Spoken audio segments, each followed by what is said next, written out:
నమస్తే అండి. ఎలా ఉన్నారు అందరూ? బాగున్నారా? నేనైతే బాగున్నానండి.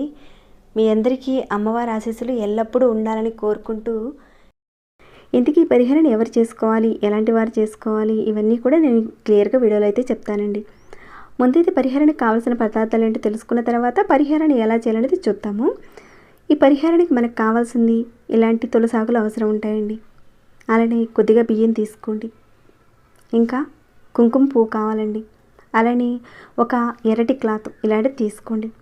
ఇక ఈ పరిహారాన్ని దేనికోసం చేసుకోవాలంటే అధిక డబ్బు సంపాదించడానికి. మనం డబ్బుని ఏదో ఒక రకంగా సంపాదిస్తూ ఉంటాం. అంటే జాబ్ చేస్తూనో లేదంటే బిజినెస్ చేస్తూనో సంపాదిస్తూ ఉంటాం. కానీ ఎంత సంపాదించినా కానీ ఖర్చులు అధికంగా అవుతూ ఉంటాయి. అంటే ఖర్చు ఎక్కువగా పెడుతూ ఉంటారు. ఎందుకనేది కూడా అర్థం కాదు. ఇప్పుడు ఈ నెలలో ఎక్కువ ఖర్చు పెట్టేశారు, అట్లా కాదులే వచ్చే నెలలో మనం ఇంత ఖర్చు పెట్టుకుందాము అని ఒక ప్లాన్ అనేది వేసుకుంటారు, ఒక ప్రణాళిక వేసుకుంటారు. కానీ తీరా చూసేసరికి తెలియకుండానే డబ్బులు ఖర్చు అయిపోతాయి. అది అనారోగ్య సమస్యల వల్ల కానివ్వండి, లేదా వేరే ఇతర కారణాల వల్ల, ఫంక్షన్స్ వల్ల కానివ్వండి, ఏదో ఒక దానివల్ల అధికంగా డబ్బులు ఖర్చు అయిపోతున్నాయి. ఎంత కంట్రోల్ చేసి తగ్గించుకుందాం అనుకున్నా కానీ కాటలేదు. సంపాదన చూస్తేనే 10 రూపాయలు ఉన్నాయి, ఖర్చులు చూస్తేనే 100 రూపాయలు ఉన్నాయి. అలాంటి పరిస్థితి వస్తుంది. కాబట్టి అలాంటి పరిస్థితుల నుంచి మీరు బయటపడడానికి, ధనం నిలబడడానికి, ఖర్చులు ఎక్కువగా కాకుండా ఉండడానికి చేసుకునే పరిహారం ఇది. ఈ పరిహారం దేనికోసం చేసుకోవాలనేది అర్థమైంది కదండి. ఇక ఈ సమస్యలు ఉన్నవారు తప్పకుండా ఈ పరిహారాన్ని చేసుకోండి. మీకున్న ఖర్చులు అనేవి తగ్గుతాయి, మీ యొక్క సంపాదన అనేది పెరుగుతుంది. ఇక ఈ పరిహారం విషయంలో నియమాల మాటకొద్దాము. ఈ పరిహారాన్ని అయితే ఆడవారైనా మగవారైనా చేసుకోవచ్చు. ప్రెగ్నెన్సీ ఉన్నవారు కూడా చేసుకోవచ్చండి. కానీ ఇక్కడ మీకు చూపిస్తున్నాను కదండి తులసాకులు, మీరు వీటిని కోయకుండా, ప్రెగ్నెన్సీ వాళ్ళు కోయకుండా మీ ఇంట్లో ఉన్న మగవారి చేత మీరు కోయించి ఆ తర్వాత మీరు పరిహారాన్ని చేసుకోవచ్చు. ఇక మీరు నెలసరిలో ఉంటే మాత్రం ఎట్టి పరిస్థితుల్లోనూ చేయకండి. అలానే మీ కుటుంబ సభ్యులు అంటే మీ రిలేషన్స్ వాళ్ళు కానీ ఎవరైనా మరణించి ఉండి పెద్ద కర్మ కాకుండా ఉన్న ఆ రోజుల్లో చేయకండి. తర్వాత మిగతా రోజుల్లో మీరు చేసుకోవచ్చు. అంటే 7 సుతకంలో ఉన్నా కానీ చేసుకోవచ్చు. అయితే ఈ పరిహారాన్ని మీరు చేసేటప్పుడు మాత్రం పరిపూర్ణమైన నమ్మకాన్ని పెట్టి పరిహారం చేస్తే రిజల్ట్ వస్తుందండి. మనసులో ఒక దృఢ సంకల్పం పెట్టుకోండి, పరిహారాన్ని చేయండి, తప్పకుండా మంచి ఫలితాలు ఉంటాయండి. మనం చేసే ఒక పరిహారానికి ప్రకృతిలో ఉన్న శక్తి మనకు తోడైందనుకోండి, అది కూడా ఒక సమయంలో మనం చేసినప్పుడు ఆ శక్తి మనకు తోడైనప్పుడు మనం చేసే ఆ పరిహారానికి మంచి రిజల్ట్ ఉంటుంది. మీరు వీడియోని అయితే స్కిప్ చేయకుండా ఆఖరి వరకు చూడండి. స్కిప్ చేసి చూస్తున్నారు, చాలామంది అడుగుతున్నారండి. మీరు స్కిప్ చేయకుండా వీడియోని మీరు పరిపూర్ణంగా పరిహారం మీద నమ్మకం పెట్టి చక్కగా అర్థం చేసుకొని మొదలు పెట్టండి, రిజల్ట్స్ ఉంటాయి. ప్రకృతిలోని శక్తి మనకు రావాల్సినప్పుడు అంటే ఆ చేసే టైంకి మనకు శక్తి వస్తుంది, మనకు మంచి ఫలితం ఉంటుంది. మనలో ఉన్న శక్తి ఆ శక్తి కలిసినప్పుడు మనకు మంచి ఫలితం ఉంటుందండి. మన ఛానల్లో అనేక రకాలైన సమస్యలకు సంబంధించిన పరిహారాలు చెప్పానండి. కొందరు అడుగుతున్నారు కదా సమస్యల గురించి, మీరు ఒక్కసారి ఛానల్లోకి వెళ్ళి చూడండి.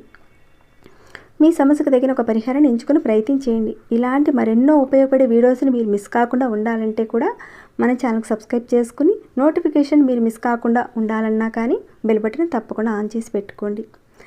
అయితే ఈ పరిహారం విషయంలో ఒక మాట అండి, మీకు ఈ పరిహారాన్ని మాత్రం చేసేటప్పుడు మీరు ఎట్టి పరిస్థితుల్లోనూ ఎవరికీ కూడా చెప్పకూడదు. సహజంగా ఆడవారు ఏం చేస్తారండి, పక్కింటి వాళ్ళతోనూ, ఫ్రెండ్స్తో కానీ, బంధువులతో కానీ ఇలా నాకుంది సమస్య, ఆ సమస్యను పోగొట్టుకోవడానికి నేను ఈ పరిహారం చేస్తున్నాను ఏదో చెప్పేస్తారు. కొన్ని పరిహారాల విషయాల్లో మీరు చెప్పుకోవచ్చు, కానీ ఇక్కడ ఈ పరిహారం విషయంలో మాత్రం మీరు ఎవరికీ కూడా చెప్పకూడదండి. ఇది మాత్రం మీరు ఖచ్చితంగా గుర్తుపెట్టుకొని ఆచరించండి. నేను ఈ వీడియోలో నియమాల దగ్గర నుంచి ప్రతి ఒక్కటి కూడా వివరిస్తానండి. మీరైతే స్కిప్ చేయకుండా చూస్తూ ఉండండి. ఇంకా చాలా ఉన్నాయండి విషయాలు, అవి కూడా చెప్తాను. కాబట్టి ఈ పరిహారాన్ని మీరు ఎవరికీ కూడా చెప్పకండి. మీకు రిజల్ట్ వచ్చిన తర్వాత మీ ఫ్రెండ్స్కి కానీ లేదంటే మీ బంధువులకు కానీ ఎవరికైనా చెప్పుకోవచ్చు. కానీ ముందుగా అయితే ఈ పరిహారాన్ని నేను ఇలా చేస్తున్నాననేది మాత్రం చెప్పకండి. ఇది ఒకటి గుర్తుపెట్టుకోండి. ఇక ముందు మీరు ఏం చేస్తారంటే ఒక ఎర్రటి క్లాత్ తీసుకోండి, ఈ విధంగా పరచండి. ఈ విధంగా పరిచిన తర్వాత దీంట్లో ఒక 21 బియ్యపు గింజలు పెట్టండి. ఇక్కడ నేనైతే సుమారుగా కొద్దిగా పెట్టానండి, మీరు లెక్క పెట్టి పెట్టాలి. అలానే దీంట్లో కొద్దిగా కుంకుమ పువ్వు, అంటే ఈ కుంకుమ పువ్వు కాస్త రేట్ ఎక్కువే ఉంటుందనుకోండి, కాస్త శ్రమ అనుకోకుండా కాస్త మీరు మనకి పచారీ కొట్లో కూడా దొరుకుతుంది, తక్కువ రేట్లో కూడా ఉంటుందండి. ఇది తెచ్చుకొని ఈ కుంకుమ పువ్వులో నుంచి 21 రేకులు ఉంటాయి కదండి, ఇలాంటివి సన్నగా ఉంటాయి కదా, వీటిని తీసుకోండి. 21 దీంట్లో పెట్టండి, చిన్నవైనా పర్వాలేదు పెట్టండి. దీంట్లో అయితే నేను సుమారుగా అలా పెట్టేశానండి. మళ్ళీ మీరు అడుగుతారేమో చెప్తున్నాను, మీరైతే లెక్క పెట్టి పెట్టండి. తర్వాత ఈ తులసాకులు ఉన్నాయి కదండి, వీటిని అయితే మీరు ఒక 11 తులసాకులు పెట్టండి. ఇలాంటివి 11 పెట్టాలన్నమాట. ఇంతకీ ఈ పరిహారాన్ని ఏ రోజున చేయాలంటే గురువారం రోజున కానీ ఆదివారం రోజున కానీ చేసుకోవచ్చు. అంటే మీకు వీలైన ఒక గురువారం రోజు కానీ ఆదివారం రోజున కానీ చేసుకోవచ్చు. ముందు మీరైతే చక్కగా స్నానం చేసుకొని మీ పూజా మందిరంలో ఎక్కడైతే మీరు పూజ చేసుకుంటారో అక్కడ చక్కగా ఈ ఎరుపు రంగు క్లాత్ అనేది కొత్త తెచ్చుకోవాలండి. ముందే తెచ్చుకోండి, ఇంట్లో ఉపయోగించిన క్లాత్ కాదండి. మీరు తెచ్చుకున్న కొత్త క్లాత్లో నుంచి కాస్త ముక్క తీసుకోండి, చిన్న ముక్క, ఈ మాత్రం చాలండి. కొత్త క్లాత్ లేదని మీరు బాధపడిన అవసరం లేదంటే మీకు కుదిరిన ఒక గురువారం రోజున కానీ ఆదివారం రోజున కానీ ఇక్కడ చెప్పిన పదార్థాలన్నీ కూడా సమకూరాయి అనుకున్నప్పుడు మీరు మొదలు పెట్టండి. తర్వాత ఈ విధంగా వీటన్నిటిని కూడా వేసేసారు కదండి, దీన్ని చక్కగా ఆ క్లాత్తోనే మూటగా కట్టేయండి. ఇలా మూటగా కట్టిన తర్వాత ఈ మూటని ఈ విధంగా కుడి చేత్తో పట్టుకోండి, ఈ విధంగా గుప్పెట్లో పెట్టుకోండి. మీకు కనకదార స్తోత్రం చదవడం వస్తే చదవండి, లేదంటే ఈ మూటని ఈ విధంగా పెట్టుకోండి. పెట్టుకున్న తర్వాత మనకి కనకదార స్తోత్రం పుస్తకం కూడా ఉంటుందండి. ఆ పుస్తకాన్ని మనం ఎడమ చేత్తో పట్టుకొని కుడి చేత్తో ఈ మూటను పట్టుకొని చదవండి. ఒక 3 సార్లు చదవండి. మరి మాకు చదవడం కాస్త కష్టం అండి అంటే మీరేం చేస్తారంటే మనకి ఇంటర్నెట్లో కనకదార స్తోత్రం కూడా అవైలబుల్గా ఉంటుందండి. ఆడియో పెట్టుకోండి, ఆడియో పెట్టుకొని ఒక 3 సార్లు వినండి. ఒకవేళ చదవడం వస్తే చదవండి, లేదా వినడం చేయండి ఒక 3 సార్లు. ఈ విధంగా కుడి చేతిలో మూట పెట్టుకొని ఆ చేతి కింద ఎడమ చేయి ఈ విధంగా పెట్టి ఒక 3 సార్లు వినండి. ఈ విధంగా అయిన తర్వాత మీరు మీ ఇంట్లో ప్రతిరోజు వాడుకునే బియ్యపు డ్రమ్ము ఉంటుంది కదండి, ఆ డ్రమ్ములో ఈ మూటను పెట్టాలి. బియ్యపు డ్రమ్ములో కాస్త అడుగు బాగానే పెట్టండి, మరీ పైన పెట్టకుండా కాస్త అడుగును పెట్టండి. ఎందుకంటే పిల్లలు కానీ ఎవరైనా ఇంట్లో వారు కానీ ఎవరైనా చూసారనుకోండి, చూస్తే ఏం కాదు, కానీ అక్కడ వాళ్ళు అడిగితే మళ్ళీ మీరు చెప్పాల్సిన పరిస్థితి వస్తుంది. కానీ పరిహారం విషయంలో నేను చేశాను, ఈ విధంగా దీనికోసం చేస్తున్నాను అనేది ఎవరికి కూడా చెప్పకూడదు. కానీ అడిగినప్పుడు చెప్పాల్సిన పరిస్థితి వస్తుంది కదండి. అంటే మీ అత్తగారు కానీ ఎవరైనా ఇదేంటి బియ్యపు డ్రమ్ములో ఉంది, దేనికోసం పెట్టావు అని అడిగితే సమాధానం చెప్పాలి కదండి. అందుకని మీరు బియ్యపు డ్రమ్ము అడుగు బాగానే కాస్త కనిపించకుండా పెట్టండి. అప్పుడు ఎవరు చూడరు, మిమ్మల్ని ఎవరు అడగరు, మీరు చెప్పాల్సిన పరిస్థితి కూడా రాదండి. కాబట్టి ఈ విధంగా గురువారం రోజున కానీ ఆదివారం రోజున కానీ చేసేసారు, అయిపోయింది. తర్వాత మరలా వచ్చే గురువారం రోజున, అంటే గురువారం కానీ ఆదివారం రోజున కానీ ఏ రోజునైతే పెట్టారో ఆ రోజున ఈ బియ్యపు డ్రమ్ములో ఉన్న ఈ మూటను తీసి మళ్ళీ దేవుడి దగ్గర పెట్టి మళ్ళీ మీరు ఒక 3 సార్లు కనకదార స్తోత్రాన్ని చదువుకోవడమా లేదంటే 3 సార్లు వినడమా చేసి మళ్ళీ యాజ్ టీజ్గా బియ్యపు డ్రమ్ములో పెట్టండి. చాలా చిన్న పరిహారం అండి ఇది, కానీ అమితమైన శక్తి కలిగిన పరిహారం. దీన్ని చేయడం వల్ల మీకున్న ఖర్చులు తగ్గుతాయి, ధన సంపాదన పెరుగుతుంది. చూస్తే పెద్దగా ఖర్చు లేదు కదండి. కాకపోతే ఇక్కడ కుంకుమ పువ్వు అనేది కాస్త ఖర్చు ఎక్కువగా ఉంటుంది. 21 పూసలు వేయండి, అది మాత్రమే కాస్త ఖర్చు ఉంటుందండి.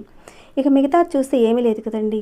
సమస్యలతో కొట్టుమిట్టాడుతూ ఖర్చులు అధికంగా ఉండి ఇబ్బంది పడుతున్నవారు ఇలాంటి చిన్న పరిహారాలు చేసుకోండి. అంటే పెద్దగా ఖర్చులు పెట్టుకోలేని వారు చిన్న పరిహారాలతోనే మనకున్న సమస్యల నుంచి గట్టెక్కచ్చు.